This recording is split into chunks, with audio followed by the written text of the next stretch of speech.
Hi everyone. I want to thank you for all my viewers. Like I had 6 viewers and I'm so excited. That's crazy, like 6 people watched my video. I hope it's not the couple of times I watched it. But anyway, today I want to talk about Elon Musk and his gift to mankind. For sure, I believe that building Tesla and building Starlink and SpaceX and Neuralink, they are great achievements, and like that's crazy. What he built is just insane. It's a huge gift for us. And also his missions, right? The transition to sustainable energy or to make mankind a multiplanetary species. So I really believe these are great gifts.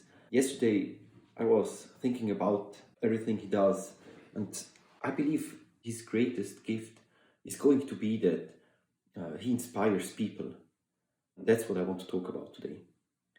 So the first thing I want to mention is that he really showed us how we should do the right things first. Yeah, especially with Tesla, where really analysts couldn't get their head wrapped around this company, and they accused them of fraud and that they manipulate their numbers, accounting numbers, or let's take David Einhorn. He really didn't never really believe in Tesla, which is also fine. No, it's not wrong or so.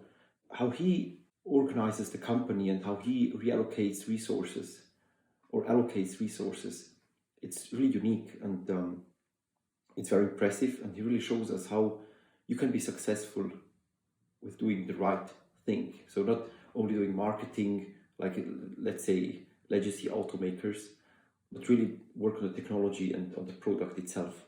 The second thing I want to mention is that because he does it like he does, like because he puts the right priorities and really does the right thing, he really becomes a master of disruption. There are these Kondratiev cycles in literature. You can see them here. There is a first wave, iron, water, power, textiles, commerce. Then the second wave, steam, power, steel. And what it is depicted is really that every wave becomes more innovative than the wave before. And that sounds quite reasonable because back in early days, they may only have like a steam engine. And now you have engine and cars and electricity and trains and computers and data centers. And if there is a new invention coming, it interferes with all the other inventions before.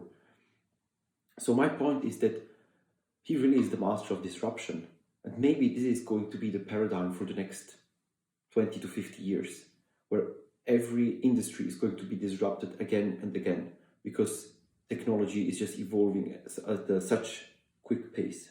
So for the second point, really, he as the master of disruption, he really shows us how it should be done and how this is going to be, I believe, in the next 20 years. The next thing I want to mention is really how disruption is going to dominate industries for the next decades. I really also believe that the game of how to invest money has changed quite a bit. So I would say when I started investing, there was in late 2015 and early 2016. The paradigm still was like find companies that are undervalued, and by undervalued, most of the time they mean like you buy a dollar for 50 cents, as Mr. Buffett does it. And this way of analyzing companies and buying companies isn't so trendy anymore. Maybe I am biased because I now read other newspapers and I consume other media, but I would really say that value investing is not going to work in the next 2 decades. It's just an assumption. I'm not so sure, but that's what I believe. And instead of value, people are going to invest in fundamentals. And I don't mean fundamentals in revenue or earnings per share or return on capital or whatever. I really mean like the fundamentals of how is the company organized? How do people allocate resources? What do companies prioritize? Is it marketing or is it product? What technology do these companies use? And how do they implement technology? So these fundamentals are going to determine if a company is going to be really successful or not, and not if their price to book ratio is lower than 1. Next, I really believe that he is going to be the first trillionaire on Earth. I believe his net worth is about 300 billion. It may fluctuate a little bit, but think about in 10 years, he has to triple this amount, and that's about a 12% return, annual return, and that's just, 12% return for Elon Musk. That's a joke. He's going to make that for sure. But more, how are we going to think about this, like in 5, 6, 7, 8 years when he becomes a trillionaire? How are people and media and society and all this discussion about wealth gap, how are people going to think about everything when one single man is richer than countries or even richer than an entire continent? The distance between Elon Musk and the second one is just going to be ridiculous. And I believe this is going to cause some issues. So to sum up, he really inspired people, and I believe he really showed us how things should be done and how things shouldn't be done anymore. And this paradigm is going to remain for the next 20 years. It's very relevant for investors, especially when thinking about how to approach companies or how to think about companies.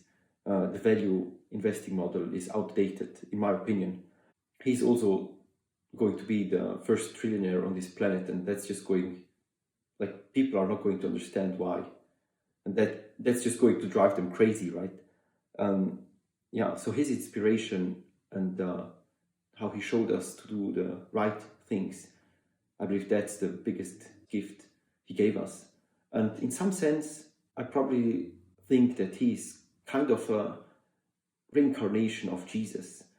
I'm not a religious person, but thinking about the person that sacrificed so much time in his life and worked so hard just to do the right things and make mankind all these gifts, that's just very, very noble.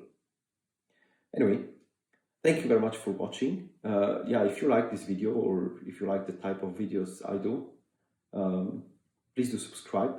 And next week I'm going to talk about lemonade. Thank you very much for watching, and see you next time.